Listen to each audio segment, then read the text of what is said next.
In the beginning, it is best to use a trainer kite to understand the basics of kite flying. A trainer kite works exactly the same as a power kite, except it does not develop as much power. Be sure to read the manual thoroughly, so you know how to rig the kite and connect the lines correctly. Lay the kite down and put sand on the edge to keep it from blowing away.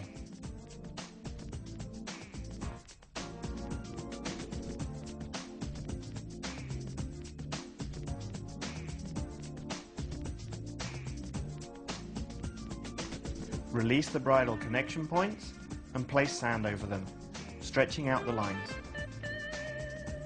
Unwind the lines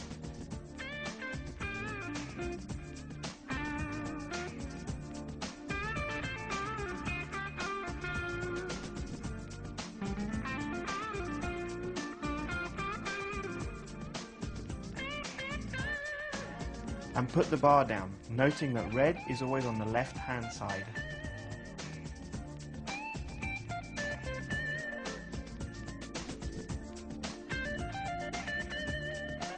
Walk up the lines to get rid of any twists.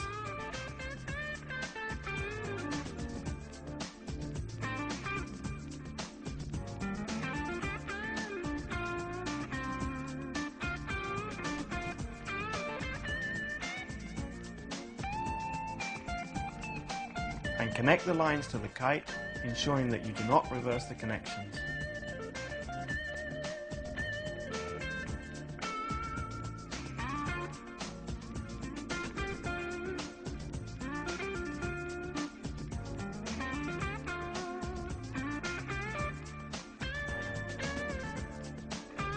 The trainer kite should be placed directly downwind of you, so that when you pull on the bar, the kite will release the sand and fly. You steer the kite by pulling on the side of the bar corresponding to the direction you wish the kite to turn. Do not twist the bar like a car's steering wheel, as that will have no effect on the kite at all. When you pull the left side, the kite will turn left, and when you pull the right side, the kite will turn right. Be careful and steer the kite gently at first. Practice flying from the positions from 12 o'clock till 1 o'clock and then back to 12, then from 12 till 2 and back.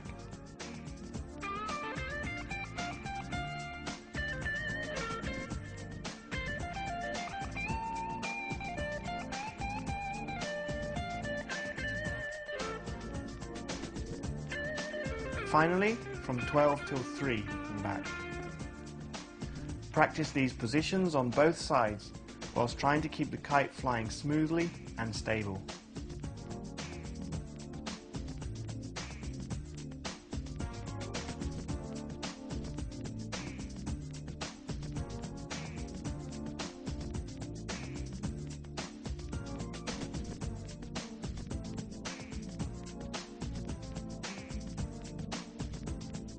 The wind window is the kite's flying area.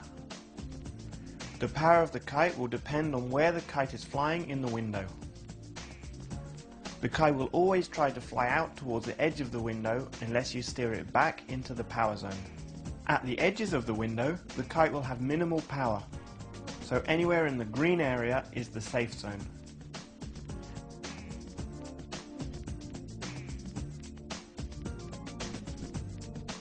The power zone is marked red and lies straight downwind from where you are standing.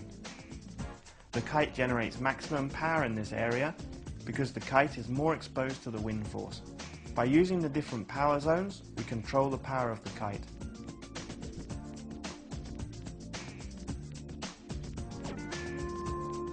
When you fly your kite, you should be sure to have plenty of space all around you.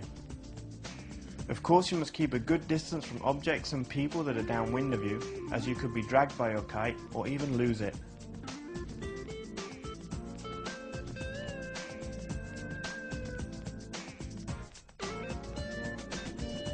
Objects upwind of you can also create trouble. The trouble is turbulence. Whenever the wind passes over or around an object, it becomes less stable and turbulence is created. Turbulence means that the strength and direction of the wind varies considerably. An object creates wind turbulence around itself, roughly 10 times the size of the object, both upwards and downwind. This is dangerous as it can make your kite behave erratically and unpredictably.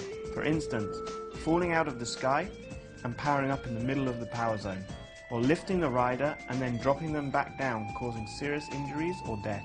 So keep clear of obstacles and use only safe, open spaces when launching and flying your kite. When you make your first attempts in the water, you should always go out in side shore winds. These are normally the most stable winds. Cross onshore wind is also okay. Do not go out in straight onshore winds, as you will get dragged during your first sessions, and it is always better not to be dragged on land. Do not go out in offshore winds, because at first you will not be able to go upwind, and in offshore winds the kite will pull you away from the shore and out to the open sea.